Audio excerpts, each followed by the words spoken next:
This podcast has been made possible by Workday. Hi, this is Brandon Maltash, CFO of Moloko, and you're listening to the CFO Thought Leader Podcast.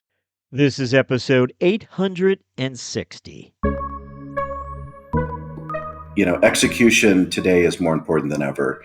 And that means not just how do we grow our business, but how do we grow our business and grow our profitability, right? I think if you think about the discipline needed in how you manage the various different aspects of your business, of your cap structure, again, is more important today than it has been for the last decade. Hi, it's Jack. On today's show, we speak to Kevin Rubin, CFO of Alteryx.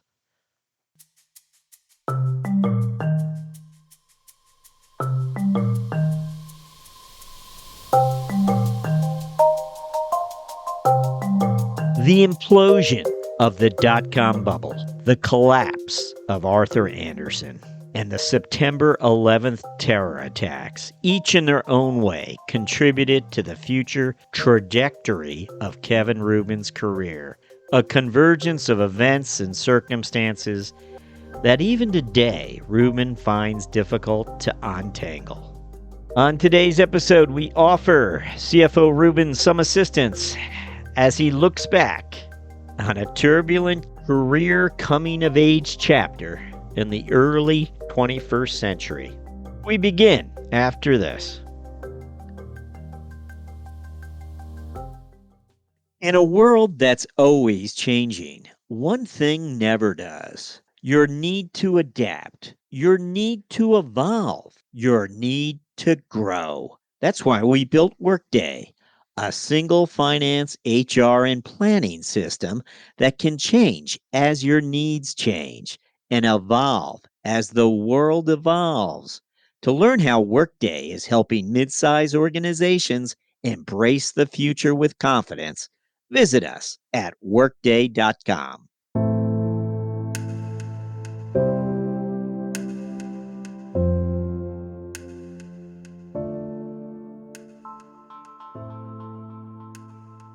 Hello, we're speaking with Kevin Rubin, CFO of Alteryx. Kevin, welcome.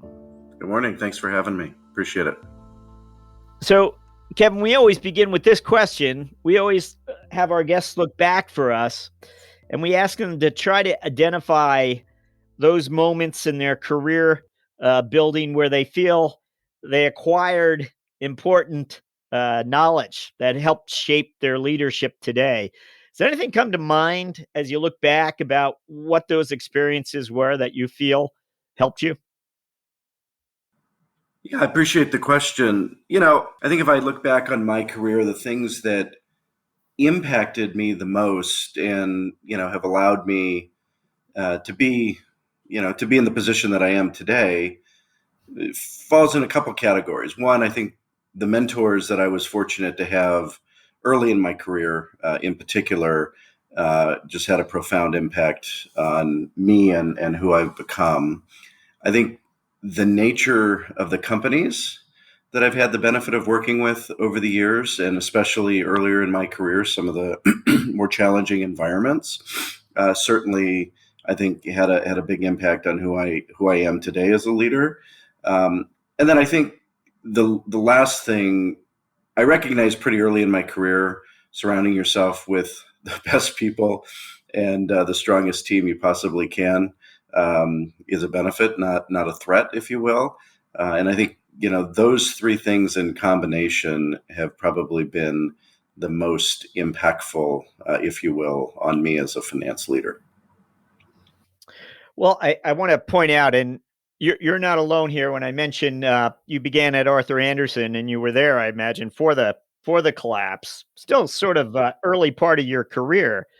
And from there, though, it looks like you landed right on your feet. You stepped into a vice president of finance role. Am I right about that? Or Yeah, no, that's exactly right. I had the good fortune of spending over 6 years at Arthur Andersen in what became our technology practice, serving, late stage to early publicly traded companies, if you will, largely through the dot-com. So saw that entire boom cycle of companies that became incredibly active, preparing for IPOs, going public, acquiring companies, doing subsequent financings and equity raises. And so it was a pretty exciting time to be part of the organization and be part of that whole tech wave, if you will. And then, yes, I did live through what ultimately happened as a result of Enron and what transpired with Andersen. I did have the opportunity, it was more coincidental than anything else, to go in-house to a client of mine at the time, MRV Communications, which was a little bit of a local darling in the LA marketplace. It had done quite well from a stock performance perspective through the dotcom, and then just got beat up thereafter.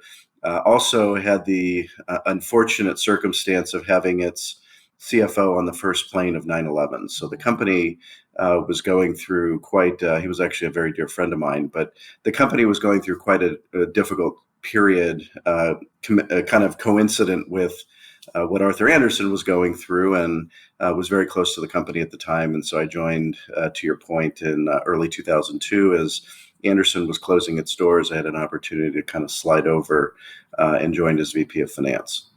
Just look at that 3-year period from 9/11 to the collapse. Here you find yourself in this organization where you once knew the finance leader. That's remarkable. In so many ways, the economy was so uncertain as well. I mean, did it shape your outlook on business in any way? I mean, all these, and particularly the Andersen partners, we know some of them lost everything. It was just such a interesting time to just really be beginning your career up the ladder. It was fascinating because it was a little bit of a juxtaposition, because when I started the career in the mid 90s, the market hadn't really taken off, and everything was relatively sane. And within a few years, all of a sudden you had this massive wave of companies and valuations just going through the roof. I mean, I can remember in 2000, we had people leaving the firm on a daily basis, getting packages to go to the next, newfangled, .com that was starting up, and, becoming millionaires overnight on paper. And the incredible euphoria that was kind of around the system, from 99 to 2001, if you will. And just, it was insane. And the work was incredibly interesting, but incredibly hard.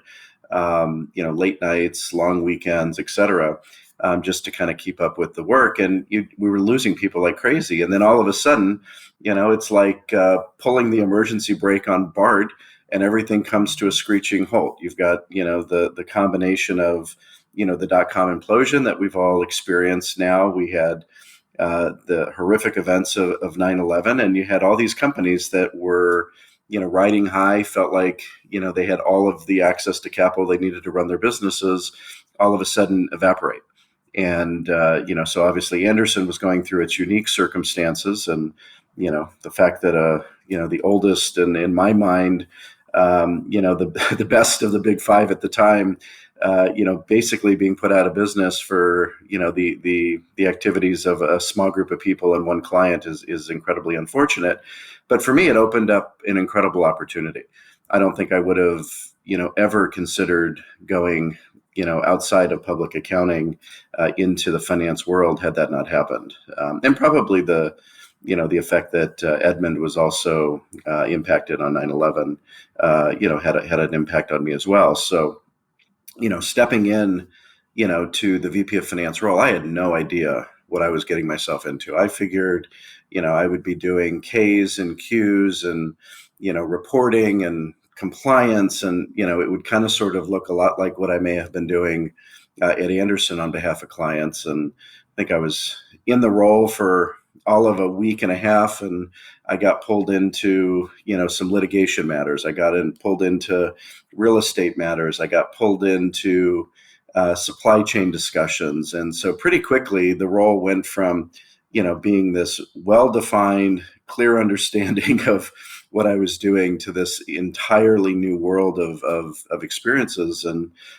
it was amazing. I mean, going back to the comment about mentors, My office managing partner at Arthur Andersen was an incredible mentor to me. He saw something in me that I deeply appreciated. He gave me opportunity. He pushed me forward and really invested in me. And I was deeply appreciative of the CFO that I joined in my first company was very much the same way, right? He really saw an opportunity to expose me to a lot of different areas of the business and how it operated, and just believed it made you a better executive and a better finance leader. And so I got a lot of opportunity very early in my career, and I'd like to think I took full advantage of that. So I just want to point out to listeners that MRV Communications, which is the company you joined after Andersen, as you explained, you serve in a VP of finance roles for 2 or 3 years, and then you do step into the CFO role, a role that you've held in multiple organizations since then, pretty steadily, up to Alteryx. So what you just described for us, just imagine stepping into this role in 2002, right after 2001, the dotcom implosion, all of what you just shared. Investor relations, was that something new as well? As and again, I think you mentioned it was publicly held, or its stock was up and down.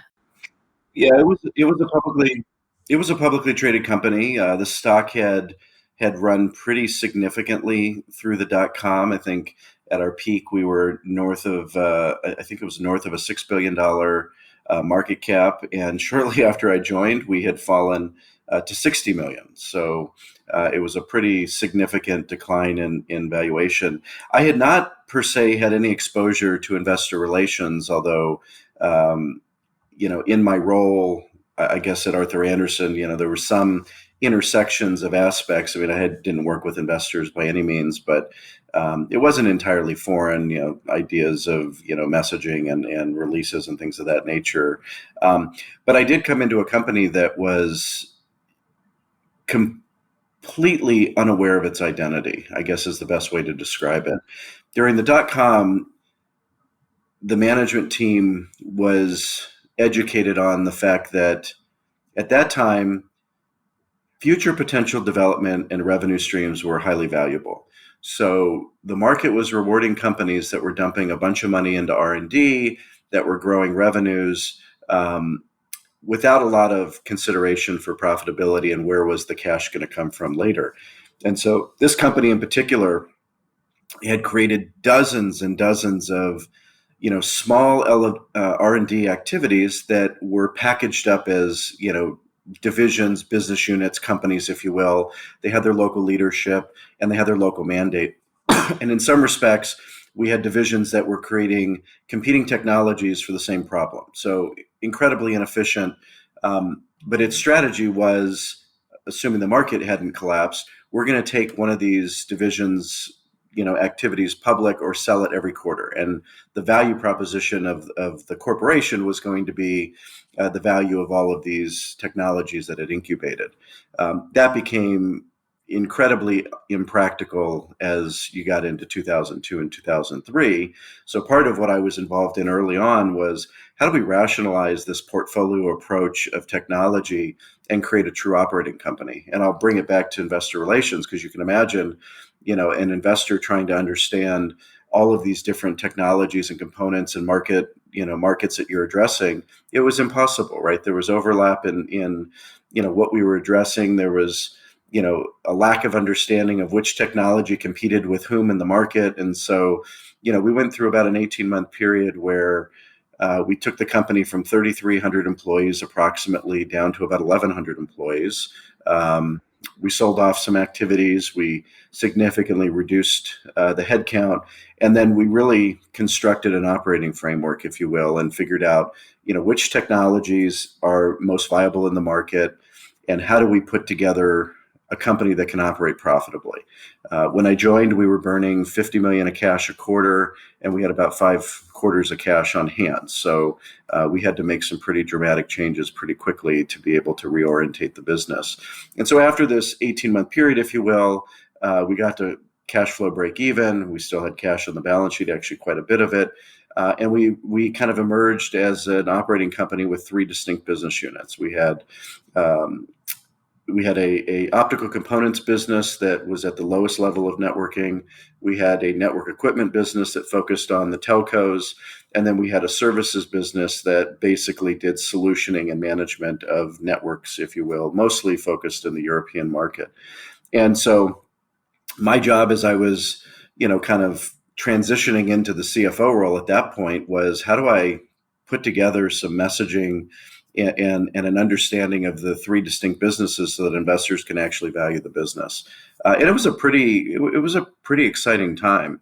As I mentioned, company got sub 100 million in terms of market capitalization, and over the next several years, the business grew pretty significantly, and we got to a valuation of 600-700 million or something. So we had a 10x improvement over, I think, a 3 or 4 year period.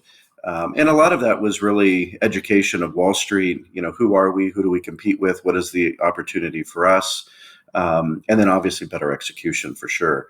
So it was an incredibly dynamic, I think I was there almost 6 years, pretty dynamic experience, and got a lot of different opportunities to touch many different places of the business. Just as you move on and you open new CFO chapters, as we like to say, it looks like tech becomes your sector, your primary sector. You can clarify for us if you like. And are these publicly held companies? Are they publicly held tech companies? I'll also point out geography wise, it looks like most of these companies, greater Los Angeles area, Southern California, pretty much built your career right there and have stayed there. Is that right? You never got drawn up to Silicon Valley and... No, all of the companies that I've had the good fortune of working with are Southern California based.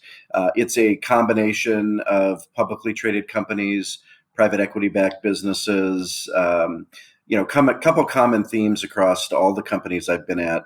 They've all been going through some sort of transformation. We talked about the significant turnaround at MRV. There's others that kind of look and feel like that. I've had significant growth opportunities in the companies that I've been at, Alteryx clearly being one of those. And two of them were private equity backed. So it's kind of filled the gamut of ownership structures. And then all but one of them were founder run. So I've also seemingly tripped over kind of businesses that have all at least started during my tenure as founder-run businesses, which I think is also a little bit unique. So yeah, I've stayed in tech. It's a space that I deeply enjoy, and Southern California is where I was born and raised, and have a deep love for Southern California. Did you rely on executive recruiters along the way as you came upon these new opportunities, or is it your network, or why were you successful in landing such opportunities along the way? It was a combination. Some of the opportunities that were presented to me that I took were from my network, bankers, accountants, lawyers, investors who had opportunities within their sphere and thought I would be an interesting fit. Two of my opportunities were recruited in, so recruiters reached out and presented the opportunities and explored them, and then ultimately accepted them. So it's been a combination. Had any of the companies gone public? Most of them were already public, I suppose, but during your tenure.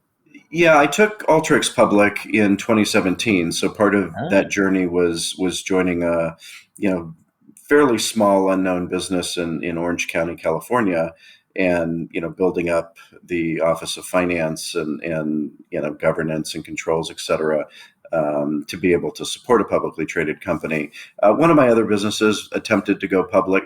Two of them had aspirations of going public. One attempted to, and ran into the Great Recession, unfortunately, and Lehman Brothers, and markets just closed on us.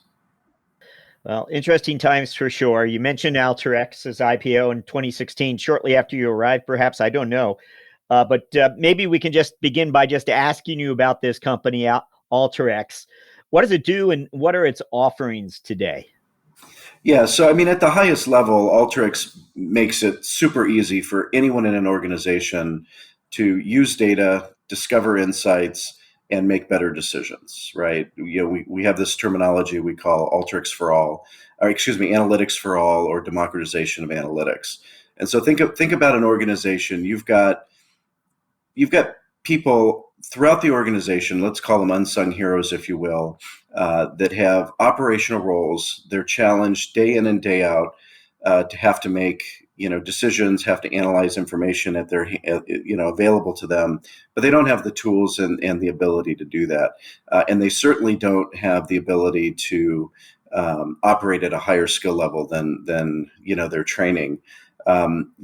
We have this saying internally, you can't teach a data scientist how to be an accountant, but through Alteryx, you certainly can enable an accounting person to behave and operate like a data scientist, right? So at the end of the day, it's an analytic platform.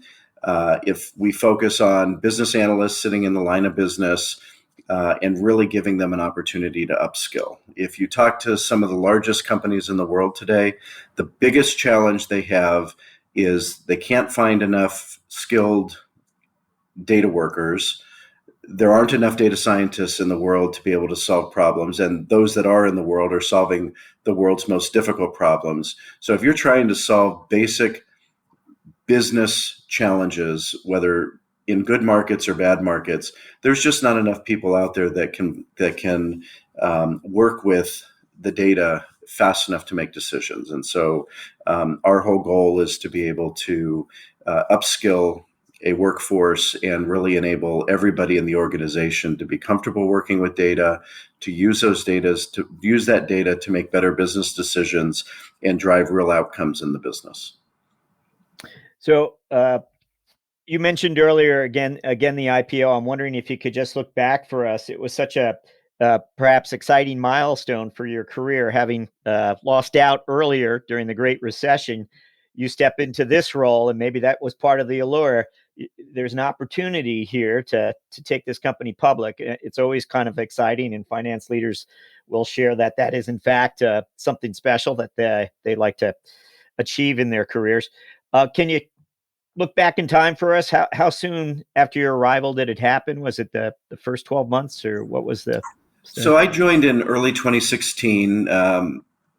Company was really small at the time. We had just crossed, I think, about 50 million in revenue as a business, a little bit higher from an ARR perspective. Didn't really have a finance function to speak of, a handful of accountants and bookkeepers, but that was largely it. Didn't really have any cohesive systems in the business, but incredible SaaS metrics, if you will.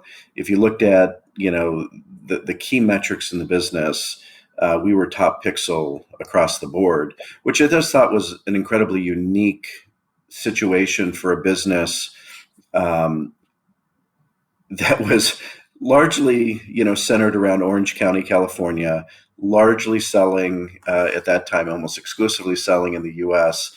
And if you went across and asked IT departments, had they ever heard of Alteryx, the answer probably would have been a resounding no. I don't know who they are. In fact, I had never heard of them, and I'd been working in this market for 5 years. And the headquarters was a stone's throw from my prior headquarters. So, it was a pretty unknown small business that had an amazing piece of technology and an absolute zealot user base, and just hadn't really hit its stride and gotten recognition, if you will.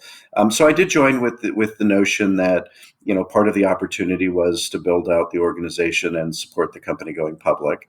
I will tell you, in my experience, that's never a guarantee, and most companies that have aspirations of going public never get there for a variety of reasons. They get acquired beforehand, they stumble and don't perform, markets open and close, and so I didn't join with necessarily the condition that I had to take it public, but that was certainly an opportunity and one that was exciting to me. So I've been here almost 7 years, and I've seen the company go from, as I mentioned, 50 million-ish in revenue, and we're going to cross 800 million this year. We went public about a year after I joined. I think it was almost a year to the day, and celebrated 5 years as a public company earlier this year. Wow, nice overview for us. Thank you for that. Curious, as you again, that 7-year period, you've learned a good deal about how the company operates and what drives performance. And curious if you've evolved somewhat in terms of what metrics 6 years ago you looked at and what metrics you're paying close to today as you've gotten perhaps more sophisticated and with data as you try to understand better customer interaction better. I don't know, but is there a business dynamic or something that as the company has matured and as you've become, more understanding of some of the KPIs that you have, anything measuring a new dynamic, anything you're using differently? The number, the number and depth, I guess the sheer number of metrics and the depth of those metrics have extended pretty significantly over the 7 years. When I joined, we were barely measuring, basic SaaS metrics, but the ones that we did measure, as I mentioned, were pretty incredible. We were looking at things like net expansion, and we didn't focus as much on ARR at the time, although we were a subscription business and always have been. So billings is a reasonable proxy. But all of our metrics that we focused on early on were either customer dynamic metrics, as I mentioned, things like net expansion. We did look at LTV to CAC internally. We looked at a lot of productivity metrics. We didn't have as much telemetry insight as we do today. So how are customers using the product? Where are they deploying? What type of use cases? So we've really increased the sophistication over the years on really that intelligence around how customers are using us, where they're using us. We don't get to see any of the data or aspects of what they're doing in that sense, but we really do get to understand how they're using the product, which capabilities of the product are most interesting.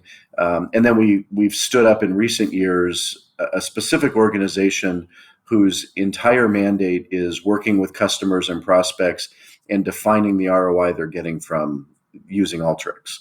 And so we get a lot of insight from that. That's our value engineering group, and we get a lot of insight there. So I would say the depth and maturity of the analysis that we're able to do today is significantly greater. The segmentation, the way that we can truly drill into a specific cohort of customers and understand behaviors, whether that's regionally or vertically, however you want to kind of slice it. We have an amazing ability to go in, and we also have the good fortune of being able to use Alteryx to do a lot of this work. You mentioned the value engineering group. Are these data science? Who are these people? Who is part of that group? No, this is a customer-facing organization. It sits within our go-to-market group, and it's, again, as I said, its sole mandate is really to work with organizations that are current customers or looking to be customers and help them define for a given anticipated use, what do we think the return on the investment would be from Alteryx. So they're certainly analytic minded, but it's not necessarily a data science team. We do have quite a bit of data scientists in the organization that help out in a variety of ways. But the value engineering group is really tasked with pulling together in a very understandable way. This is your investment, Alteryx. These are the sets of use cases and ways in which you're using Alteryx, and this is the benefit and the ROI that you're receiving from that investment.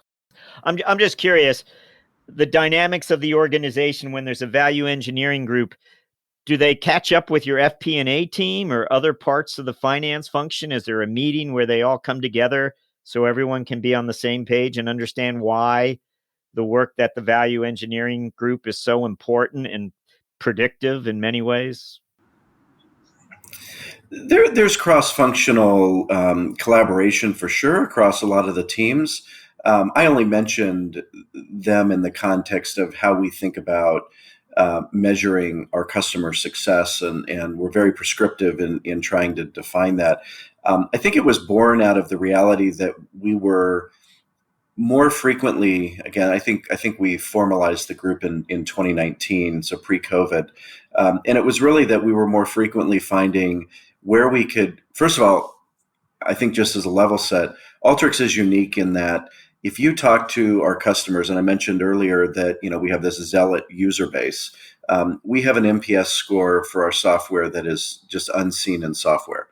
People love the product. They love using the product. It challenges them. It allows them to do things that they would otherwise not be able to do. It's a powerful tool set that, again, is unlike, it's not like Oracle or NetSuite where, if you go to an office of the finance and you say, to any of those users, hey guys, do you like this product and you want to keep using it? Like, you're going to get glossy-eyed and, people banging their heads against walls. But Alteryx is actually, there's a gamification, if you will, to the product. It kind of encourages you to go further than, you could do in Excel and other kind of disparate tools. So we have an amazing user base, and getting people comfortable using Alteryx is not a challenge. And what we find, time and time again is I'm responsible for my monthly churn analysis. I'm a sales operations engineer, and it takes me 12 days every month to compute churn, right? And I'm only able to do it to a certain level because I'm still restricted by the tool that I'm using, which is most likely Excel. I implement Alteryx. I'm able to automate the churn calculation. I'm able to, independently communicate churn to the different organizations in the methods and manner that they want it to be communicated. So what I mean by that is, finance people love Excel. So I'm going to send a churn analysis on the 5th business day to my finance team. It's going to be in Excel. It's going to have a list of, all the accounts that downsold or churned, et cetera. My marketing people, they love graphs. So I'm going to send them a PDF on the 5th business day. It's going to show up in their email, and it's going to have all the churn analytics that they're interested in. And then I'm going to go deposit the churn analysis by rep into Salesforce so that each of the reps can understand what's happening in their specific territories. And this is a process that now I'm able to automate. I don't have, as a sales ops analyst, I don't have to go grab all the data from the different systems, transform that data, put the analysis together. I can program the workflow, I can automate the workflow, and then I can spend my time analyzing what's actually going on in the business and provide some insights. So that's just an example of, how Alteryx is ultimately being used. You ask that sales ops analyst, what's the value that you're getting out of it, and what is the savings? And he's going to come back and tell you, gosh, it was taking me 2.5 weeks or whatever it was to prepare this analysis, to answer questions on the analysis. And then, by the way, a week later, the month closes again. And so I have to start that process again. So he just took whatever it is, 2-3 weeks of time out of his day. How do we capture that value and help him communicate it to his manager? And how do we, as an Alteryx organization, communicate that value times 1,000, right? Because you're not just automating one process, you're automating a series of processes.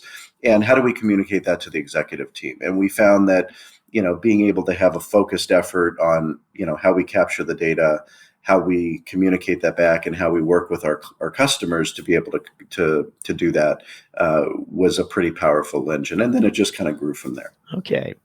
Well, I guess part of what I'm trying to explore with finance leaders, as you just have been talking about your offerings as well as your organization, this sort of customer-centric area of finance, how your finance function influences, helps, supports, and integrates into their forecasting and what have you, the potential of customer growth going forward. Again, we're trying to find people like you who've done this a number of times and have created finance functions a few times to tell us, is the function changing in some way? In what respect? As it becomes more customer-centric like this. It's a great observation. If you look at the Office of Finance 20 years ago, so if I think about, what the finance function looked like in my first company, and largely, what I saw in my clients when I was at Arthur Andersen, finance was a very compliance, controllership type of organization. FP&A existed. It was really about, balance sheet and P&L variances. even if you look at the tools that were available to organizations back then, they were pretty flat, right?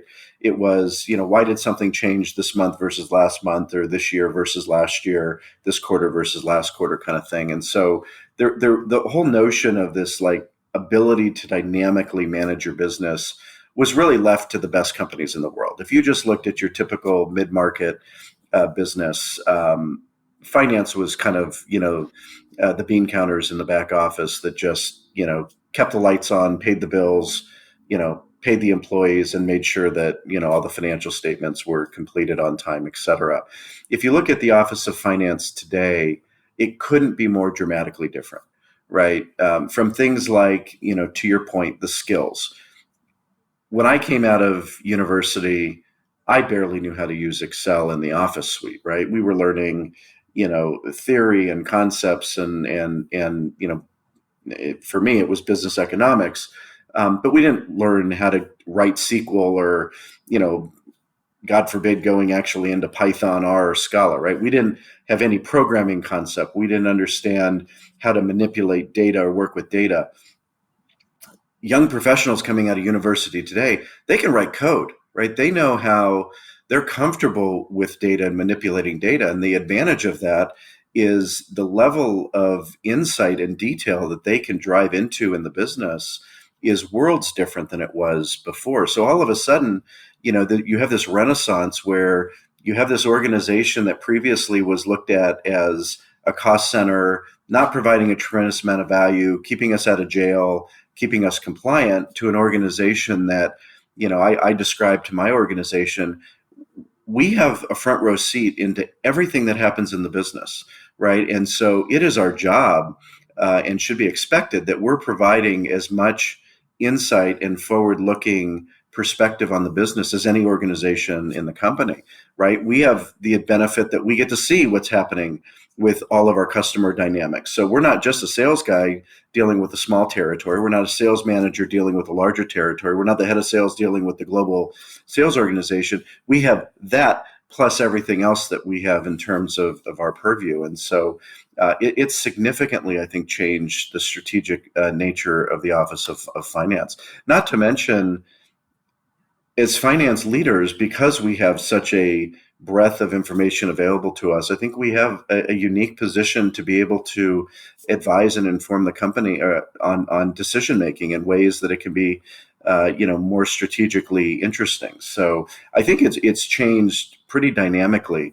Specific to the team that I've built, we probably spend as much as a fifth of our time customer facing, right? So we are sharing how we've deployed Alteryx throughout our organization. Again, as I mentioned, we have the benefit of, everybody in the company uses Alteryx. So, we have hundreds of use cases that, we can share with the world, and we do. And so, my tax director gets on the phone with, tax directors of Fortune 100 companies explaining how we're using Alteryx and how maybe it can help them. I've got my head of FP&A doing the same thing. I've got my head of internal audit, and go down the list. So, organizations, I think, you look at today, there's an expectation that finance goes well beyond just, the basic blocking and tackling. Great overview for us. Thank you for that. Want to just really quickly touch on talent with you.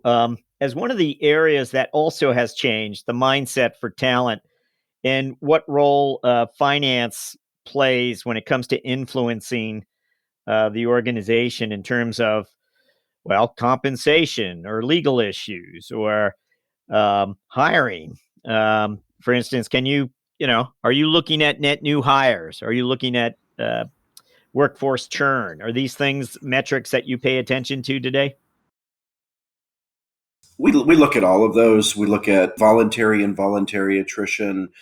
We analyze our pay practices relative to, peers and comps in the industry. We look at, total hires. We look at hire, per function, per region. We look at productivity metrics. So we're heavily involved in kind of understanding and shaping what the organization looks like. What are the relationships between different people, different functions, et cetera. And I mean, at the end of the day, I own the financial model of the business. Not exclusively, of course. There's, we as an executive team align and agree on, what we think creates the most valuable company and the best company to serve our customers. And then it's our responsibility to make sure that kind of we adhere to that. So I've always operated on the philosophy, and I think I touched on it a little earlier, building the best teams, having the best talent you can afford around you just creates good things. And so while that's certainly how I operate as a leader and building out my organization, I instill that same philosophy on the organization as a whole. And where possible, we need to get the best talent that we can afford, during and post pandemic that, we're in a world now where boundaries of offices don't necessarily restrict where you're hiring from. So you've got talent pools that you can go tap into that previously companies were hesitant to, right? We didn't want, majority of our workforce being remote. We felt that was not a competitive advantage. And, here we are 2 years later believing that the best talent wins and, we're not encumbered any longer by the four walls of our offices. So, I'd like to believe that, we help shape that significantly. Great. Thank you for that. We wanted to jump to finally our finance strategic moment question, sort of our signature question, where I always just say the following. Sometime during the course of your career, and you've had so many of these, you had probably a few already today.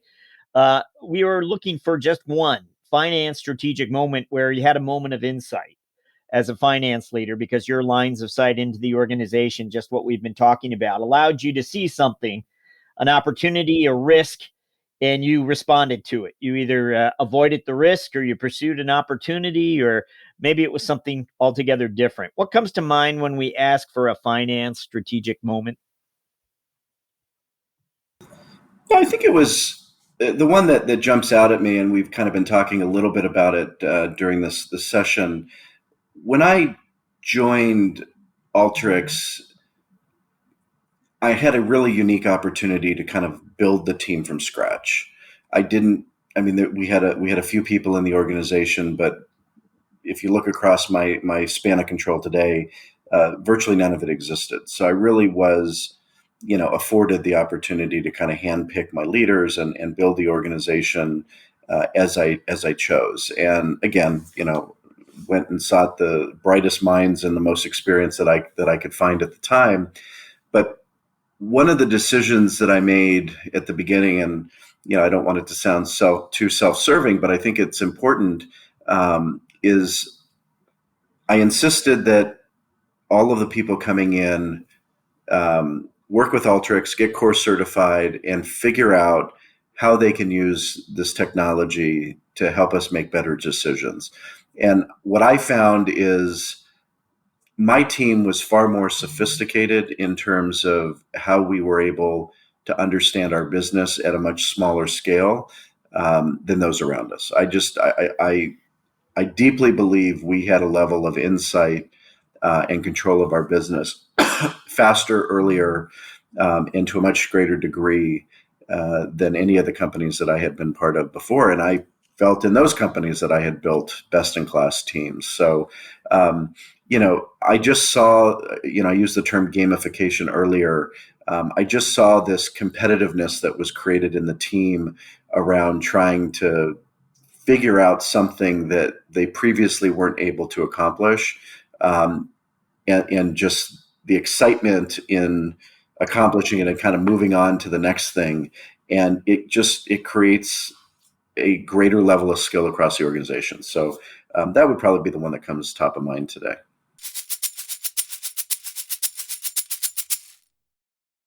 Hi, it's Jack. We hope you're enjoying our discussion with CFO Kevin Rubin of Alteryx. Interestingly, not unlike our last interview with CFO Rajat Bari of Icertis, Alteryx is Kevin Rubin's fifth CFO tour of duty. Both finance leaders have 5 CFO chapters under their belt.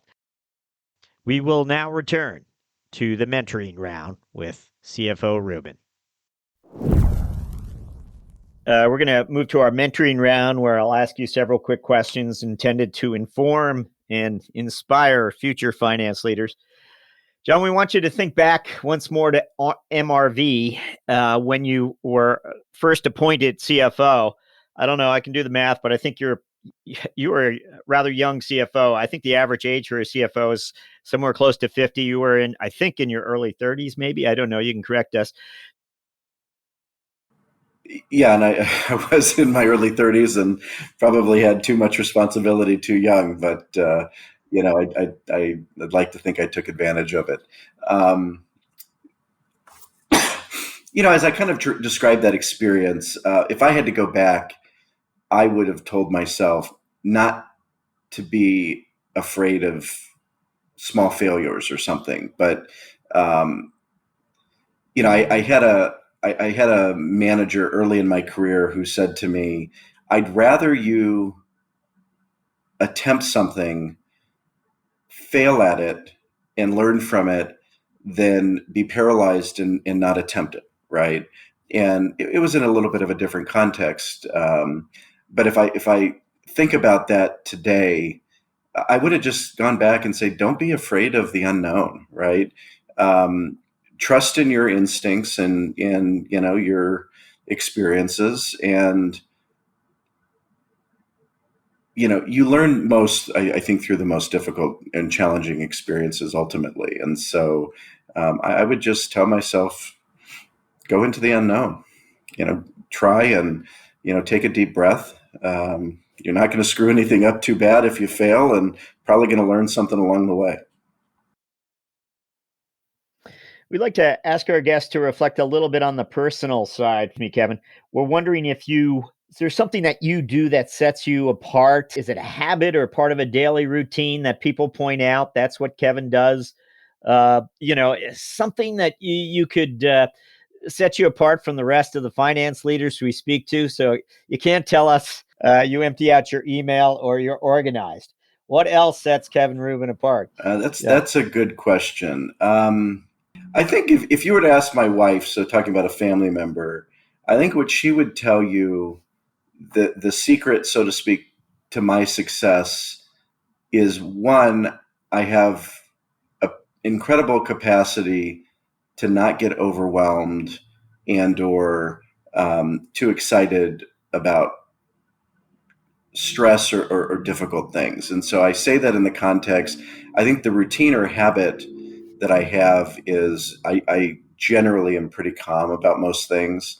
I think the other thing that I do regularly, I don't like to send an email or send a text if I can go talk to somebody, or if I can pick up the phone and have a conversation. And I think being able to have that personal touch has certainly helped me develop the relationships of those around me to a level. I've known executives and leaders who, they have a thought, they have a question, they spit out a text or a Teams chat or Slack, whatever their method they're using, and I think it prevents the personal relationship development with your team.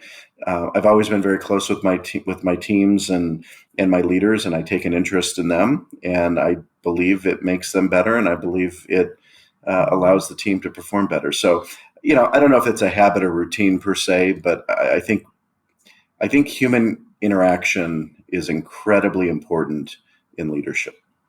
Kevin, would there be a book? It doesn't have to be a business book. Anything you'd recommend to the audience? Something that made an impression on you sometime during your career, or maybe it's just a favorite book. So we were talking about MRV and that particular experience. Complicated structure for a relatively small company, a lot of competing interests. I read at the time, I think the book was Who Said Elephants Can't Dance? And it was the story of IBM and the transformation that Lou Gerstner, yeah. Exactly. It was actually Lou Gerstner telling the story of his joining, why he joined IBM, and then his experience in his time, and what he walked into, what was already in flight, what decisions he made, why he made the decisions, and how that turned around IBM in that decade, right? So this is going back quite some years. And I remember just in utter awe at, the complexity, the size, the scale that he was faced with. And by the way, the fact that he had incredibly bright, experienced people, making all of these decisions that ultimately would have destroyed the company. And he had the foresight and ability to, step above all of that and just, candidly make some common sense decisions that, saved IBM. And I just took a lot of inspiration from that book because it was somewhat relative to or analogous to the environment that I was in a very small micro way. But I thought that was a pretty profound description of change. Yeah, great selection for us. Thank you for that. I don't think we've had it before, and it is a great read too. It's well done. So thank you for that. We're finally have our last question for you, which is when we ask you to look forward, and we're wondering about your priorities for the coming 12 months. What would those be as a CFO? What are your priorities at Alteryx? Well, it's interesting in the time we're in today because there is a bunch of uncertainty in the world, right? There's specifically, within technology, there are questions around demand and, what is the macro environment going to look like, over the next 12 to 18 months, and how is inflation and interest rates going to affect companies' decisions and businesses. So for me, it's we have to be able to execute as a business, which means we have to be able to deeply understand and forecast our business. It's just paramount that you continue building on the credibility that we've established over five plus years as a publicly traded company. And so, execution today is more important than ever. And that means not just how do we grow our business, but how do we grow our business and grow our profitability, right? I think if you think about the discipline needed in how you manage the various different aspects of your business, of your cap structure, again, is more important today than it has been for the last decade. I think you can't lose sight of, so all of that being said, right? So that's the next 12 months. We have to be able to execute. We have to be able to see around corners. We have to be disciplined and in where we're putting discrete investments so that, we can drive long-term profitability. We're, on the cusp of crossing over $1 billion in scale, which, is a milestone and something to be celebrated. But, you can't lose sight of who you want to be and where you need to be 5 years from now either. And I think making sure that you can connect those dots to your long-term vision is critically important. Kevin Rubin, thank you for joining us on CFO Thought Leader. Thank you. Appreciate it.